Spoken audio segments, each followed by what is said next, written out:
अजामिलो नाम महीसुरपुरा चरन् विभो धर्मपतान् गृहाश्रमी गुरोर्गिराकाननमेत्य दृष्टवान् सुदृष्टशीलां कुलटां मदाकुलाम्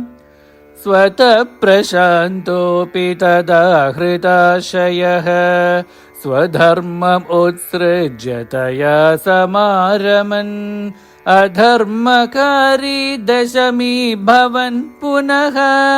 ददौ भवन्नामयुते सुते रतिम् समृत्युकाले यमराजकिङ्करान् भयङ्करान् त्रीन् अभिलक्षयन् भिया पुरा मनाक् त्वत्स्मृतिवासनाबलात् जुहाव नारायणनामकं सुतम् दुराशयस्यापि तदा त्वनिर्गत त्वदीयनामाक्षरमात्रवैभवात् पुरो बिभेदुर्भवदीयपार्षदा चतुर्भुजा पीतपटा मनोरमा अमुं च सम्पाश्य विकर्षतो भडान् विमुञ्जदेत्यारुरुदुर्बलादमी निवारितास्ते च भवज्जनैस्तदा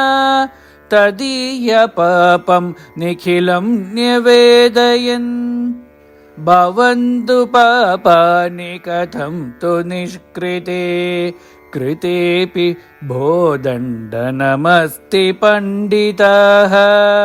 न निष्कृति किं विदिता भवादृशाम् इति प्रभो त्वत्पुरुषा बभाषिरे श्रुतिस्मृतिभ्यां विहिता व्रतादयः पुनन्ति पापं न लुनन्ति वासनाम् अनन्तसेवा तु निकृन्दति त्वयीम् इति प्रभो त्वत्पुरुषा बभाषिरे अनेन भो जन्मसहस्रकोटिभिः कृतेषु पापेष्वपि निष्कृतिः कृता यदग्रहीनामभयाकुलो हरे इति प्रभो त्वत्पुरुषा बभाषिरे नृणामबुद्ध्यापि मुकुन्दकीर्तनं दहत्यगौघान् महिमास्य तादृशः यथाग्नि एधांसि यथौषधं गदान् इति प्रभो त्वत्पुरुषा बभाषिरे इतीरितैर्याम्यभटैरपाश्रिते भवद्बढानां च गणे तिरोहिते भवत्स्मृतिं कञ्चन कालमाचरन् भवत्पदं प्रापि भवद्भटैरसौ स्वकिङ्करावेदनशङ्कितो यमः त्वदङ्घ्रिभक्तेषु न गम्यताम् इति स्वकीयभृत्यान् अशिशिक्षदुच्चकैः